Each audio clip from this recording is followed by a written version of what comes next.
Hello guys, good morning all of you. তো আজকে হচ্ছে মহালয়া, তো সবাইকে জানাই হ্যাপি মহালয়া। আর দেখুন, আওয়াজ পাচ্ছেন? চারিদিকে মহালয়ার গান বাজছে। এখন 5টা বাজে, আমি সকালবেলায় ছাদে এসেছি, জাস্ট মহালয়ার গান শুনতে এসেছি। আর এসে আর বাগানে দেখলাম, যেটা দেখলাম তো আপনাদের দেখানোর জন্য। এই দেখুন, এখন চলে এসেছি আমার ড্রাগন বাগানে। দেখুন, ড্রাগন ফুলটা ফুটেছিল রাত্রে। এরকম বড় ফুলগুলো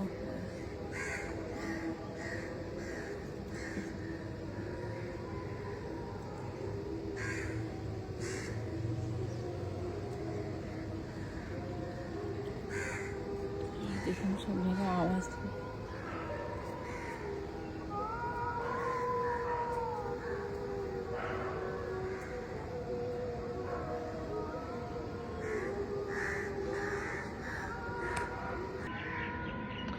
ছোটবেলায় মহালয়াতে বাবা মা সবাই চালিয়ে দিত রেডিও, টিভি, এগুলো মনে পড়ে যাচ্ছে। Okay friends, tata. সবাই ভালোভাবে দুর্গাপুজো কাটানো।